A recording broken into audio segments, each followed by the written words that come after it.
Hello everyone បាទសួស្តីបងប្អូនទាំងអស់គ្នាថ្ងៃនេះខ្ញុំមានវីដេអូសន្ទនាខ្លីមួយដើម្បីមក share លេខជាមួយនឹងបងប្អូនចង់ដឹងថាតើការសន្ទនានេះគឺជាជ័យគ្នាអំពីអីយើងនឹងទៅសិក្សាទាំងអស់គ្នាបាទ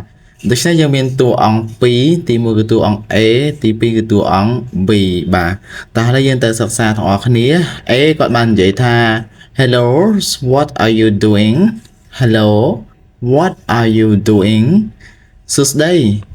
អ្នកកំពុងតែធ្វើអីហ្នឹងបាទអញ្ចឹងខាងប្រុសគាត់សួរទៅខាងស្រីណា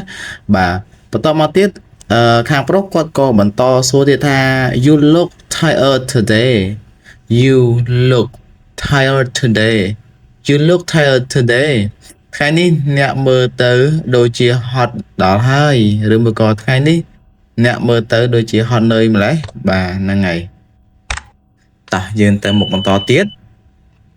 អញ្ចឹងA គាត់និយាយទៀតថា how you eat lunch yet how you eat lunch yet how you eat lunch yet តើអ្នកញ៉ាំអាហារថ្ងៃត្រង់នៅបាទថាខាងប្រុសតួអង្គខាងប្រុសសួរខាងស្រីណាបាទអញ្ចឹងខាងស្រីគាត់ឆ្លើយតបវិញម្ដងហើយថាខាងប្រុសគាត់និយាយ3ដងម្នាក់ឯងហើយស្រីគាត់និយាយថា no I haven't No I haven't No I haven't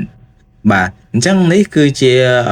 ប្រយោគបដិសេធដែលឆ្លើយតបជាមួយនឹងសំណួរនៅខាងលើដែលខាងប្រុសនោះគាត់សួរណាបងប្អូនបាទអញ្ចឹងគាត់ឆ្លើយថា No I haven't បានន័យថាខ្ញុំមិនទាន់ញ៉ាំទេបាទអញ្ចឹងចង់ដឹងតើខាងប្រុសគាត់នឹងសួរថ្មីទៀតយើងទៅមុខបន្តទៀតខាងប្រុសគាត់សួរថា Did you skip lunch Did you skip lunch Did you skip lunch តើអ្នកមិនញ៉ាំបាយឬក៏អត់ញ៉ាំអាហារថ្ងៃត្រង់ទេឬបាទអញ្ចឹងតើអ្នកមិនញ៉ាំបាយឬមិនញ៉ាំអាហារថ្ងៃត្រង់ទេឬបាទ skip ហ្នឹងគឺមិនញ៉ាំឬមកក៏ skip ថាតមិនញ៉ាំពេលថ្ងៃអញ្ចឹងណាបាទ B ក៏ឆ្លើយថា Yes I didn't ឬក៏ I didn't have time to eat Yes I didn't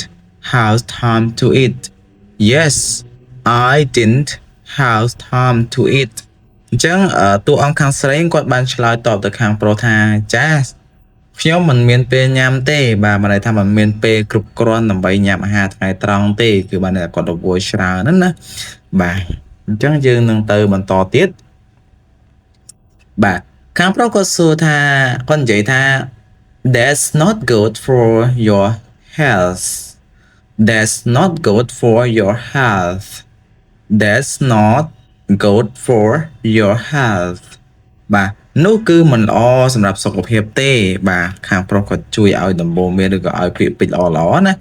នោះគឺមិនល្អសម្រាប់សុខភាពទេបាទ B ក៏ឆ្លើយថា I know but I had too much work today I know but I had too much work today I know but I had too much work today ខាងស្រីក៏ឆ្លើយថាខ្ញុំដឹងបាទឬក៏ខ្ញុំយល់ប៉ុន្តែថ្ងៃនេះខ្ញុំមានការងារច្រើនពេកបាទបើថាការងារគាត់ច្រើនពេកមកមានច្រើនពេកទើបគាត់ហ្នឹង skip ឬមកក៏មិនបានញ៉ាំអាហារថ្ងៃត្រង់បាទបន្តមកទៀតខាងប្រុសគាត់និយាយថា You should take care of yourself You should take care of yourself You should take care of yourself បាទអញ្ចឹងមកគាត់ឲ្យដំបូន្មានជា advice អ្នកគួរតែបារម្ភពីខ្លួនឯងបាទអ្នកគួរតែបារម្ភពីខ្លួនឯងឬក៏អ្នកគួរតែបារម្ភពីខ្លួនរបស់អ្នកបាទហេតុអីបានបារម្ភខ្លួនរបស់អ្នកដោយសារតែគាត់មិនបានញ៉ាំអាហារថ្ងៃត្រង់យ៉ា B គាត់និយាយថា Thanks for caring about me Thanks for caring about me Thanks for caring about me ឬក៏ about me អរគុណដែលបានបារម្ភពីខ្ញុំបាទអញ្ចឹងខាងប្រុសគាត់បារម្ភពីខាងស្រីដោយសារគាត់ញ៉ាំអាហារថ្ងៃត្រង់គឺអាចប៉ះពាល់ដល់សុខភាពអីអញ្ចឹងទៅបាទជួបបងប្អូនវិញជាធម្មតាដែលញ៉ាំអាហារថ្ងៃត្រង់ទេឬមួយក៏ពេលខ្លះម្ដងម្កាលអត់បានញ៉ាំដែរឬមួយក៏យ៉ាងណាបាទ មកដល់ចុងក្រោយនោះគឺ A ក៏បាននិយាយថា no problem no problem let's go get some food now no problem let's go get some food now បាទអញ្ចឹងបានន័យថាมันជាអ្វីទេបាទ no problem มันជាអ្វីទេឬមកក៏មានបញ្ហាទេតោះរកអីញ៉ាំបាទឬក៏រកបាយញ៉ាំអីចឹងទៅបាទ B ក៏និយាយថា okay that's a great idea okay that's a great idea okay that's a great idea you prom នោះគឺគំនិតល្អហើយបាទគាត់និយាយថា you prom នោះគឺគំនិតល្អហើយបាទអញ្ចឹងការសន្ទនាខ្លីមួយនេះក៏ឈានមកដល់ទីបញ្ចប់ហើយដែរបាទសង្ឃឹមថាបងប្អូនចូលចិត្តនៅវីដេអូមួយនេះហើយជាសំណពរសូមកុំភ្លេចញ៉ាំអាហារពេលព្រឹកក៏ដូចជាពេលថ្ងៃបាទព្រោះអាហារពេលព្រឹកសំខាន់ជាងគេបងប្អូនណាហ្នឹងហើយបន្តអាហារពេលថ្ងៃពេលល្ងាចយើងអត់ញ៉ាំក៏បានដែរសារពេលយប់ឲ្យយើងអត់ត្រូវការកម្លាំងពលកម្មអីទេអូខេអញ្ចឹងនៅក្នុងវីដេអូមួយនេះក៏ឈានចូលដល់ទីបញ្ចប់បើសិនជាបងប្អូនពេញចិត្តសូមកុំភ្លេចជួយ like ឬ comment